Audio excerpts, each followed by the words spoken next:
بونجور. هاد الحصة فهي حصة الرياضيات. تلاميذ السنة الأولى بكالوريا علوم رياضية. غادي نشوفو التتمة ديال درس المجموعات لي زونسومبل. إذا غادي نشوفو الآن التضمن.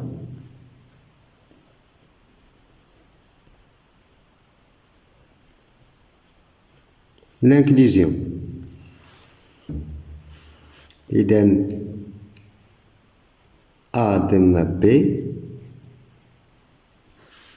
إذن هادي تنقراوها أ ضمن بي فهي تكافئ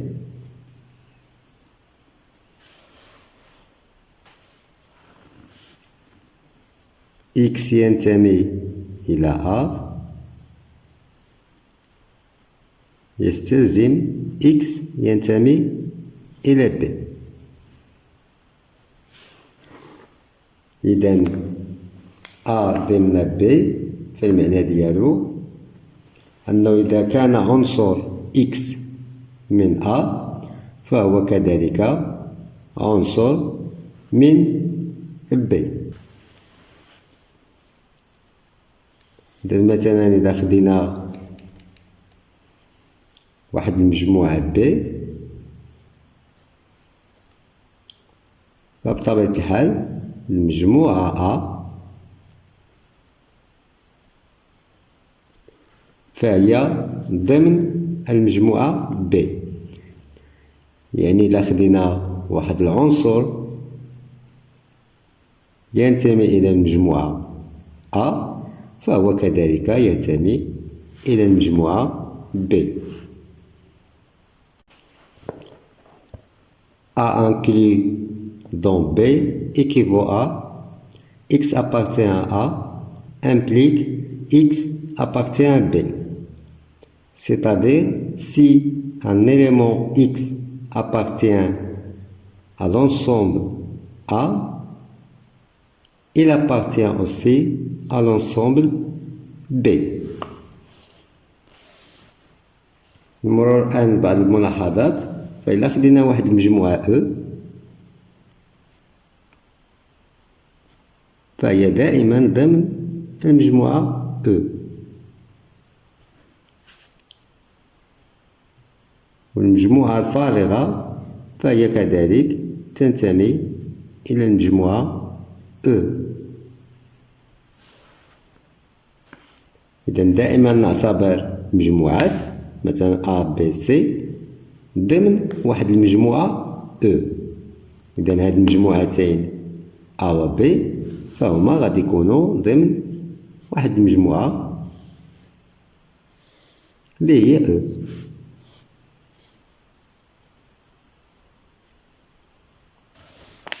إلا خدينا الآن ثلاث مجموعات A و B و C من المجموعة أو، فإذا كان لدينا A ضمن B و B ضمن C يستلزم أن A فهي كذلك ضمن C. إذن هادو ملاحظات ممكننا نحتاجو لهم في التمارين. إذا ناخدو كأمثلة.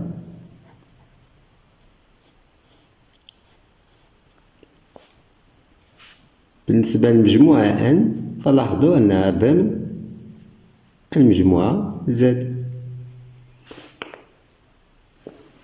مثلا المجموعة واحد جوج ثلاثة، يعني مجموعة تتكون من العناصر واحد وجوج وثلاثة فهي ضمن المجموعة مثلا زد.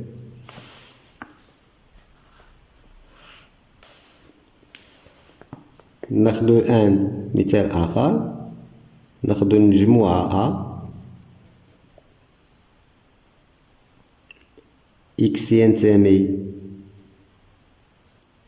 إلى زد بحيث القيمة المطلقة ديال إكس أصغر من 3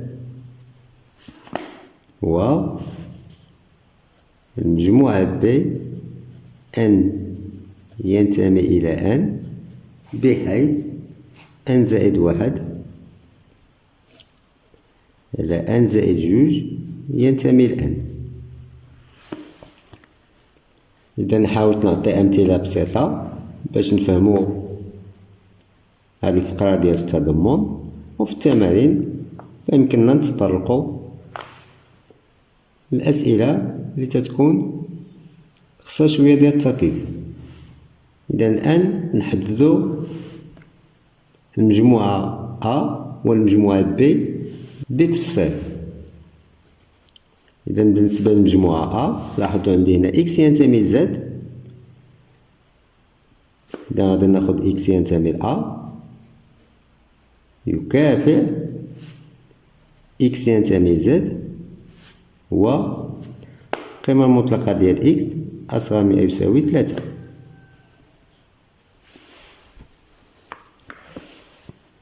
إكس ينتمي لزد و القيمة المطلقة ديال إكس أصغر من أو يساوي 3، فإكس فهو محصور ما بين ناقص 3 و 3. إذا إكس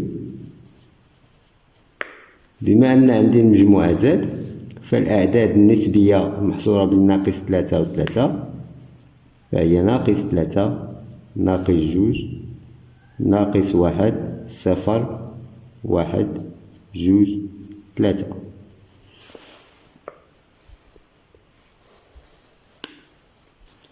إذا المجموعة أ فقمنا بكتابتها بالتفصيل وتحتوي على هذه العناصر.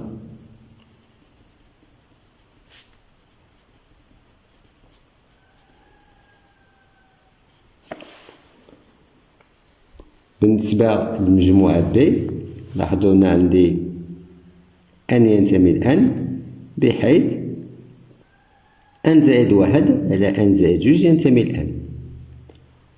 ولاحظوا هنا عندي كسر. إذا الكسر باش يكون تينتمي لأن خصو يكون تيساوي واحد العدد صحيح طبيعي. إذا دائما فاش تبغيو تحددوا مجموعة بتفصيل وتكون عندكم حدودية على حدودية، إذا دائما غتحاولوا تكتبوها على الشكل أ بلس بي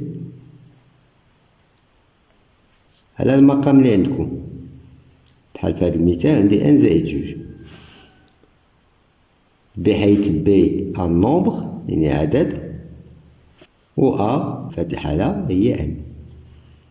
وبطبيعة الحال فبي فغادي يكون عدد نسبي. إذا الآن غادي نحاولو نردو أن زائد 1 على أن زائد 2 على هذا الشكل هذا. إذا أن ينتمي إلى بي يكافئ أن ينتمي لأن و أن زائد 1 على أن زائد 2 فهو ينتمي لأن. إذا لاحظوا المقام هو أهم شيء عندي فاش بغي نرد واحد الكسر على شكل أ زائد بي على أن زائد 2. إذا لاحظوا المقام الدرجة ديالو 1 ونفس الشيء بالنسبة للبسط درجة 1. إذا الآن غادي نحاولو نخرجو أن زائد 2 في البسط.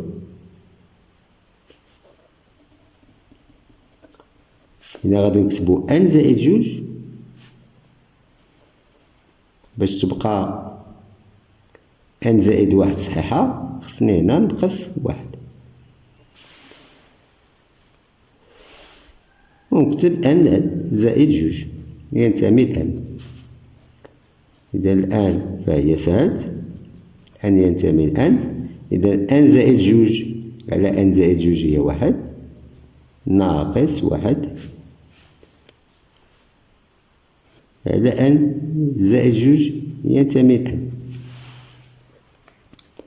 إذا نلاحظوا الآن أن 1 فهو ينتمي لN. إذا يكفي باش هاد العدد كله ينتمي لN أن يكون عندي N زائد جوج فهو يقسم واحد. إذا لكي يكون واحد ناقص واحد على N زائد جوج ينتمي لN، يكفي أن يكون N زائد جوج يقسم العدد واحد. إذا N ينتمي لN و N زائد جوج يقسم العدد واحد. إذا الآن غادي نحددو قواسم العدد واحد اللي تتنتمي لهاد المجموعة N. إذا لاحظوا فحنا تنهضرو على هاد العدد ينتمي لN، ما تنهضروش على هاد الN. إذا كون كانت هنا زد غادي نقلبو على قواسم العدد واحد اللي تتنتمي لزد، اللي غادي تكون هي واحد وناقص واحد. أما الآن فعندي مجموعة الأعداد الصحيحة الطبيعية. إذا قواسم العدد واحد هي واحد. إذا N ينتمي لN و غادي يكون عندي N زائد جوج فهو يساوي واحد. ومن طبيعة الحال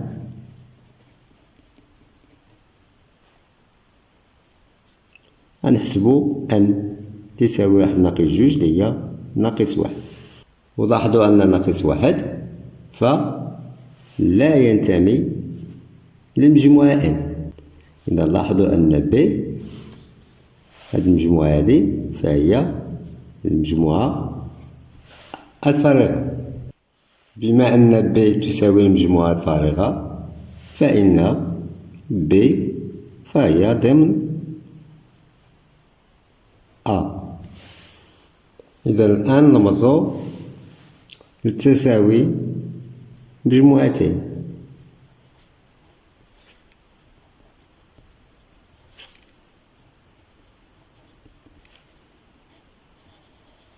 Égalité de deux ensembles. إذا إلا خدينا واحد المجموعتين A و B فA تساوي B فهي تكافئ ما يكون X ينتمي ل A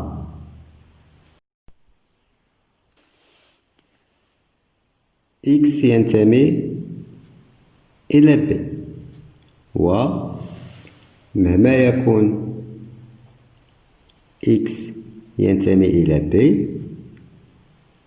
فX فهو ينتمي إلى A.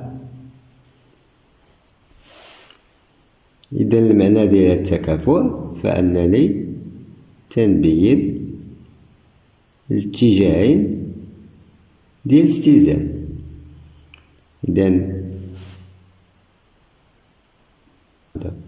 هاد العبارة هادي فهي تتعني إذا كان X ينتمي إلى A يستلزم X ينتمي إلى B،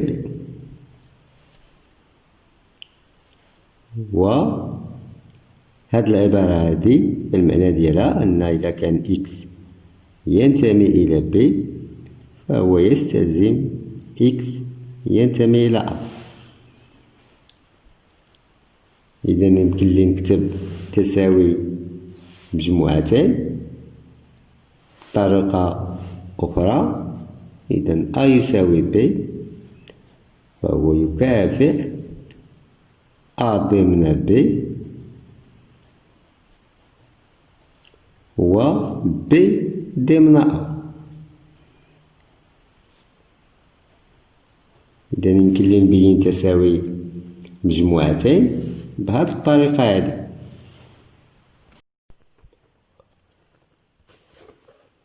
الآن غادي نمرو الأمثلة.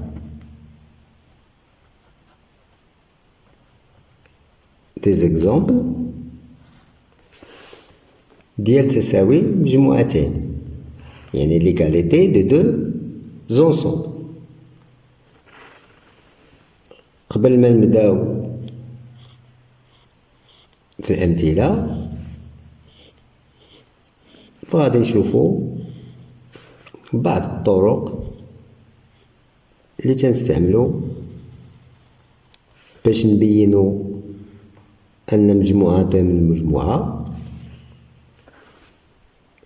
ومجموعة تساوي مجموعة. إذا غادي نديرو واحد لي ميثود pour montrer qu'un ensemble inclus dans un ensemble ou bien l'égalité de deux ensembles. إذا باش نبينو A ضمن B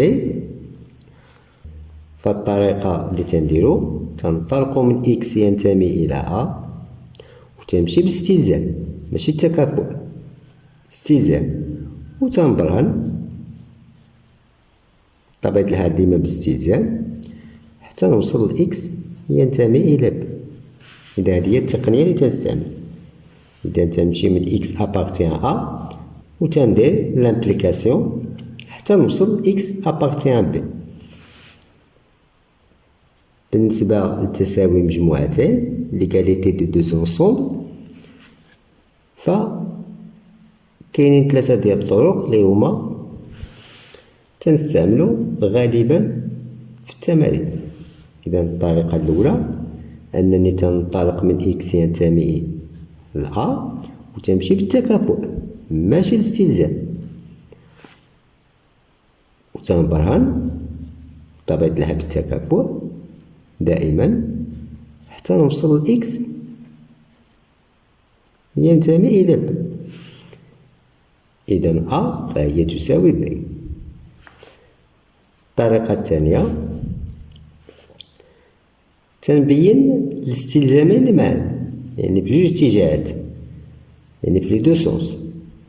هنا تندير ليكيفالونس وهنايا غادي نمشي في لي دو سونس.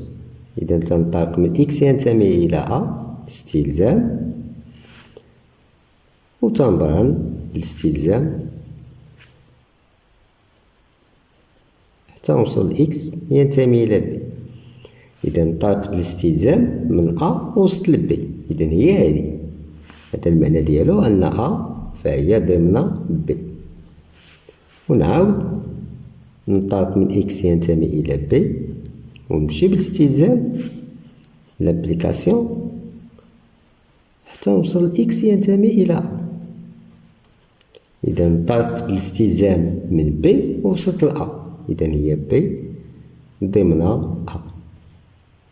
إذا لاحظوا أ ضمن بي و بي ضمن أ. إذا أ تساوي بي. والطريقة الثالثة ديجا راكم شفتوها. إذا تنحسب المجموعة أ بتفصيل. مثلا نلقاها واحد المجموعة سي و يعني اي، نحسب المجموعة بي بتفصيل ونلقاها تساوي نفس المجموعة سي. إذا أ فهي تساوي بي. إذا هادو بعض الطرق اللي يمكن لكم تستعملوهم ببرهان أن أ ضمن بي أو أ تساوي بي. الآن نمرو لا ريداكسيون كيفاش تنديرو نحدو واحد المجموعة بتفصيل. إذا شنو تنكتبو في ورقة الامتحان؟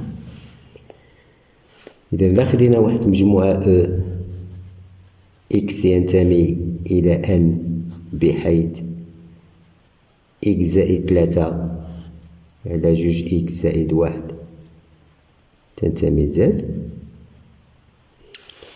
إذا لاحظوا هنايا، إذا هنا عندي إكس ينتمي إلى أن. إذا إكس راه هما العناصر ديال أو. إذا يمكن لي نكتب إكس ينتمي إلى أو ونمشي بالتكافؤ، ميمكنليش نمشي بالاستلزام لأن هادشي غادي يخرج لي هنا فخص يكون أو تيساوي هادشي اللي خرج لي. إلا مشيت باستلزام فغادي نكتب أو ضمن هذا المجال اللي غادي يخرج لي، أو أعداد، أو مجموعة. إذا غادي نكتب هذا اللي عندي هنا إكس ينتمي إلى أن، هو يعني إي إكس زائد 3 على 2 إكس زائد 1 تنتمي إلى زد. ونقوم بتحديد هاد المجموعة أو، نبقى غادي بالتكافؤ حتى نجبد العناصر إكس. إذا هذه كتابة لواحد المجموعة أو. ناخدو كتابة أخرى، مثلا ناخدو المجموعة اف إكس أس 2 ناقص إكس، بحيث إكس ينتمي إلى زد. إذا لاحظوا هذه كتابة أخرى للمجموعة. إذا هنا كملاحظة الأف ماشي بحال هادي، هنا إكس هي العناصر اللي تتكون هذه المجموعة أو، ولكن هنا فالعناصر اللي تتكون المجموعة اف راه هي إكس أس 2 ناقص إكس، بحيث هاد إكس ينتمي لزد. إذا ما عنديش الحق نكتب إكس ينتمي لأف، لأن إكس ماشي عنصر من المجموعة اف. العنصر اللي ينتمي للمجموعة اف راه هو إكس أس 2 ناقص إكس، بحيث إكس ينتمي لزد. إذا هنا غادي نوضع واحد المجهول آخر اللي هو مثلا إكراك ينتمي لأف، يكافئ دائما التكافؤ. وغادي نكتب هنا عندي إكس ينتمي إلى زد، إذا غادي نكتب يوجد، ماشي إكس ينتمي إلى زد، يوجد إكس ينتمي إلى زد، بحيث أن هاد إكراك فهو تساوي إكس أس 2 ناقص إكس. إذا هذا هو إكراك. إذا باش نحدد المجموعة اف فيكفي أنني نحدد هاد العناصر إكراك. وغادي نشوفو هادشي في بقية الأمثلة أو في التمارين. إذا الآن غادي نمرو للمثال أ تساوي إكس ينتمي إلى R، بحيث القيمة المطلقة د إكس كبر من 2. إذا هذه المجموعة و ب تساوي إكس ينتمي إلى R، بحيث 3 إكس ناقص 2 على إكس زائد 2 فهي أكبر قطعا من 1. إذا هادو جوج ديال المجموعات، والسؤال هو بين أن أ تساوي ب. إذا montrer que A égale AB. إذا الآن فلاحظوا أن بالنسبة باش نبين أن أ تساوي ب فقلنا كاين 3 ديال الطرق اللي هما غالبا ما تنستعملهم في التمارين. إذا نلاحظوا الآن فهنايا عندي القيمة المطلقة د إكس أكبر قطعا من 2، فيمكن لي نحدد المجال اللي من تنتمي إكس. ونفس الحالة هنا عندي هنايا متراجحة، فسهل أنني نحدد قيم إكس. إذا هنا غادي نخدمو الحالة الثالثة. إذا غادي نكتبو أ و بي بتفصيل. إذا بالنسبة ل أ إكس ينتمي إلى أ تكافئ. علاش كتبنا إكس ينتمي إلى أ وما درناش إكراك؟ لأن نلاحظو على أن هنا عندي إكس، ما عنديش مثلا 1 على إكس أولا إكس زائد 1 على إكس ناقص 2 باش نوضع إكراك ينتمي إلى أ. إذا هنا عندي غير إكس، إذا غادي ندير إكس ينتمي إلى أ تكافئ إكس ينتمي إلى ار هو القيمة المطلقة إكس بطبيعة الحال أكبر قطعا من جوج. إذا استعملت هذه الحالة اللي شفنا في المجموعة أو. الآن غنمشيو بالتكافؤ. إكس ينتمي إلى ار هو إكس ينتمي، إذا القيمة المطلقة ديال إكس أكبر قطعا من جوج، بطبيعة الحال هي المجال ناقص لا نهاية ناقص جوج مفتوح، لأن هنا عندنا قطعا اتحاد جوج زائد لا نهاية. إذا هادو خاصيات شفتوهم في الجدول المشترك علوم. طبقنا الخاصية قيمة مطلقة إكس أكبر من أو يساوي ار، إكس ينتمي إلى ناقص ما لا نهاية ناقص ار مغلق لأن عندي أو تساوي، وإذا كان قطعان نديرو مفتوح اتحاد ار بلس لانفيني. وإذا كانت عندكم قيمة مطلقة إكس أصغر من أو يساوي ار فإن إكس ينتمي ناقص ار. إذا هادو قواعد ضروري أنكم تكونوا فاهمينهم. إذا الآن إكس ينتمي إلى أ يكافئ أن إكس فهو ينتمي، بما أن عندي هو فهو التقاطع، يعني إيه ار تقاطع هذا المجال هو المجال نفسه. إذا إكس ينتمي ناقص ما لا نهاية ناقص جوج اتحاد جوج زائد ما لا نهاية. إذا الآن عندي إكس ينتمي إلى أ يكافئ إكس ينتمي إلى المجال. إذا فأ قلنا بما أن عندي التكافؤ عندي الحق ندير التساوي. هادشي اللي خصكم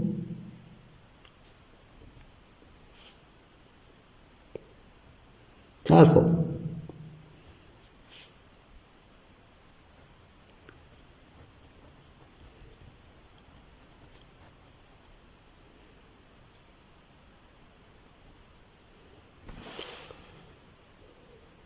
إذا الآن حددنا المجموعة أ بتفصيل. الآن غادي نحددو بي بتفصيل. On va écrire B en extension. إذا إكس ينتمي إلى B تكافؤ l'équivalence إكس ينتمي إلى R هو 3 إكس ناقص جوج على إكس زائد جوج، فهي أكبر قطعة من واحد.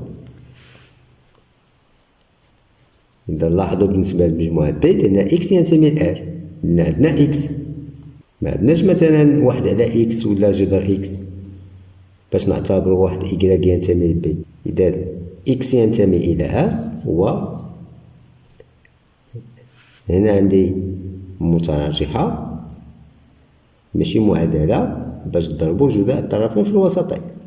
إذا بما أن عندي متراجحة فغادي نجيب واحد الطرف اليسار أكبر قطعا من الصفر.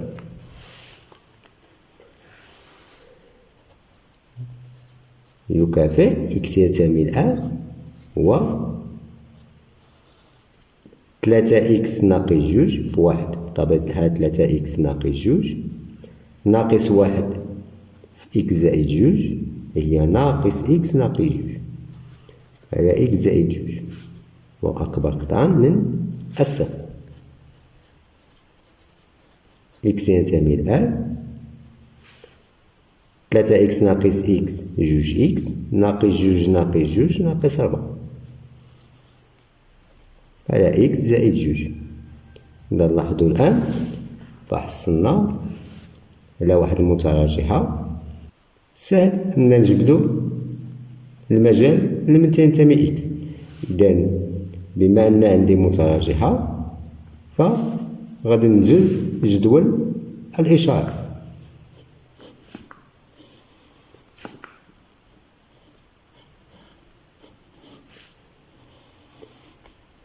إذا دائما حال المتراجحة تدير طابلو دو سين.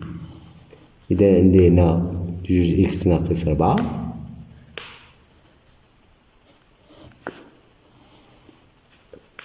إكس زائد جوج، وبطبيعة الحال هنا الخارج ديالنا اللي هو جوج إكس ناقص 4 على إكس زائد جوج.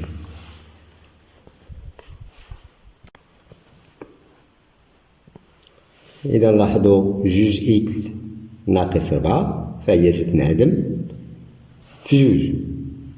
إذا إلا بغيتو ديروهم في الوسط، جوج إكس ناقص 4 تساوي صفر، جوج إكس تساوي 4، إكس يساوي 4 على جوج اللي هي جوج.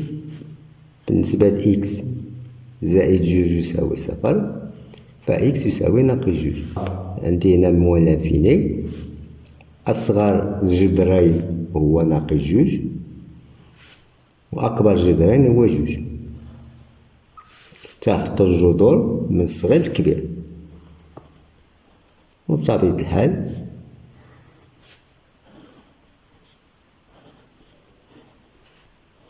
ندير هنايا بليس لانفيني. إذا جوج إكس ناقص 4 تتنعدم في جوج،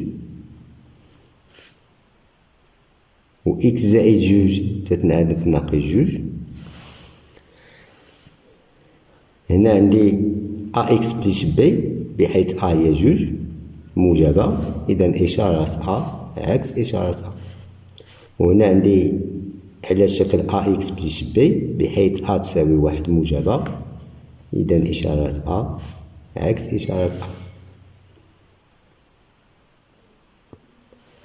ناقص في ناقص زائد، ناقص في زائد ناقص، وزائد في زائد فهو زائد. إذا نجيو الآن لهاد الخانة، فهنا ردو بالكم شي شوية. إذا الجذر اللي تيكون في البسط ف يمكن لو ينعدم. إذا جوج إكس ناقص 4 الجذر ديالها هو جوج، إذا هنايا غادي نديرو صفر.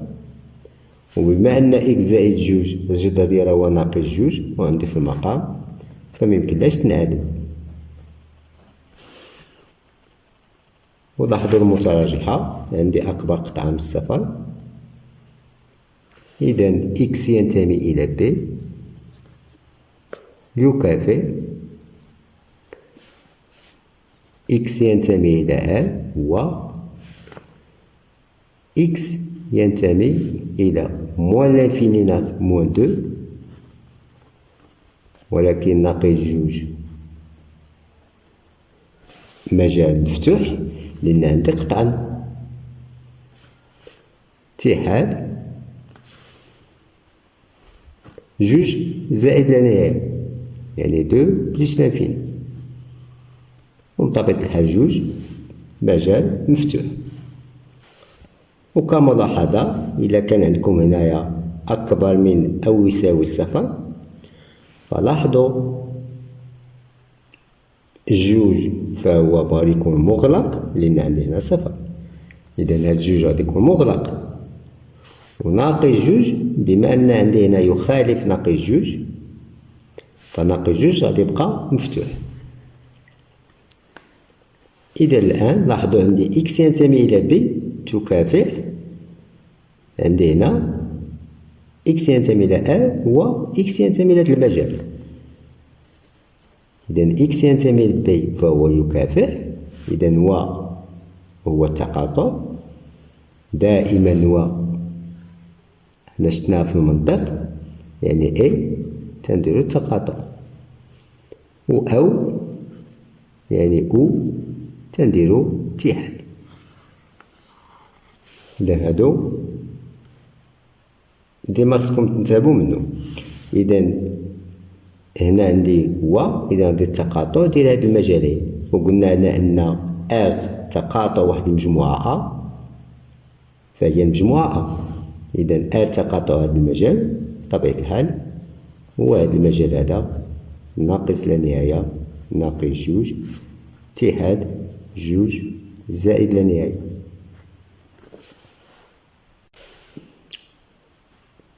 إذا الآن عندي إكس ينتمي إلى بي يكافئ إكس ينتمي إلى المجال. إذا بي فهي تساوي ناقص ما لا نهاية ناقص جوج الاتحاد جوج زائد ما لا نهاية، وهو نفس المجال اللي حصلنا عليه بالنسبة للمجموعة أ. إذا وبالتالي أ فهي تساوي ب. إذا هذه هي الطريقة الثالثة اللي شفنا سابقا. حسبنا المجموعة أ ولقينا واحد المجموعة سي، وحسبنا المجموعة بي ولقيناها نفس المجموعة سي. إذا أ فهو يساوي بي. نمشيو الآن لواحد المثال آخر. إذا ناخدو مجموعة أ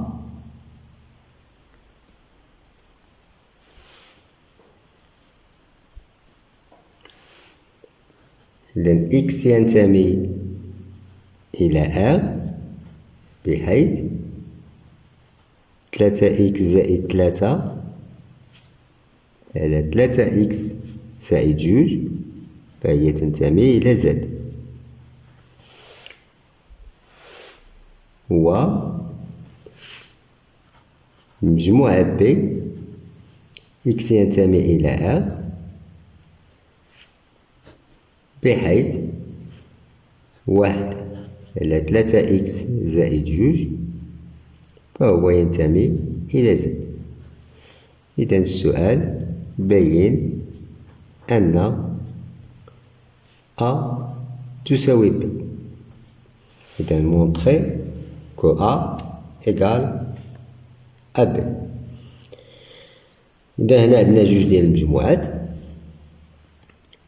وكما شفنا سابقا عندنا ثلاثة ديال الطرق.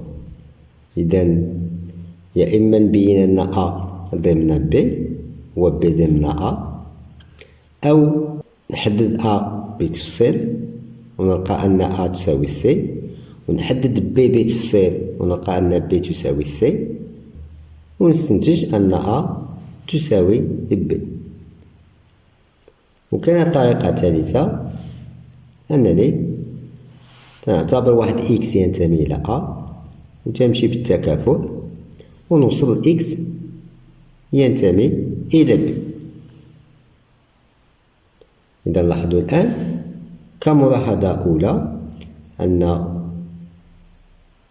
هاد المجموعتين بجوج، فلاحظوا هنا إكس ينتمي إلى R و إكس ينتمي إلى R، إذا نفس المجموعة. وعندي هنايا نفس المجموعة كذلك زد زد، ولاحظوا عندي هنا المقام 3x زائد جوج وهنا 3x زائد جوج. إذا من الأحسن أننا ننطلق من هذه المجموعة ونوصل لهذه المجموعة. إذا نديرو الحالة الثالثة x ينتمي ل A يكافئ، إذا x appartient à équivalent، نستعملو l'équivalence. x ينتمي إلى R و 3x زائد 3 على 3x زائد جوج ينتمي إلى Z. إذا الآن عندي حدودية على حدودية، وملي تيكون عندكم حدودية على حدودية فمن الأحسن أنكم تكتبوها على شكل A زائد B على المقام. المقام ديالنا هنا هو 3x زائد جوج، بحيث هذا B عدد، وبطبيعة الحال A يكون تنتمي لهاد المجموعة هذه اللي هي Z. يقدر يكون عدد مرتبط بالمجهول X. إذا الآن ملي تتكون عندي حدودية على حدودية نفس المعامل ونفس الأس، فدائما تنجي لهنايا ونكتب المقام.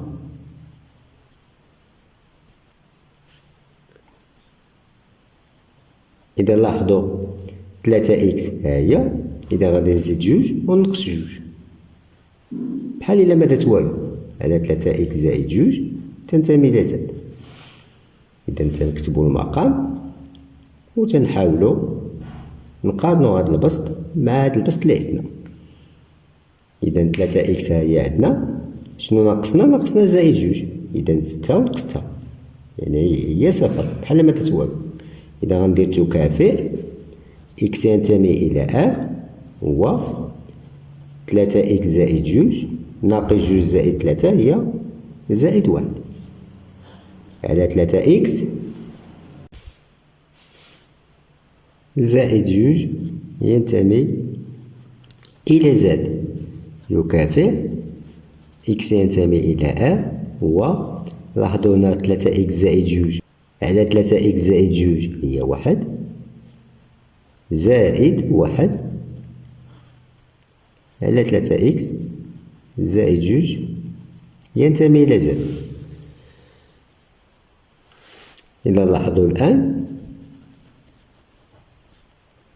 بما أن 1 ينتمي زد فغادي يبقى لنا غير 1 على 3 إكس زائد جوج ينتمي زد. إذا إكس ينتمي لآر هو 1 على 3 إكس زائد جوج ينتمي زد، فهي المجموعة بي.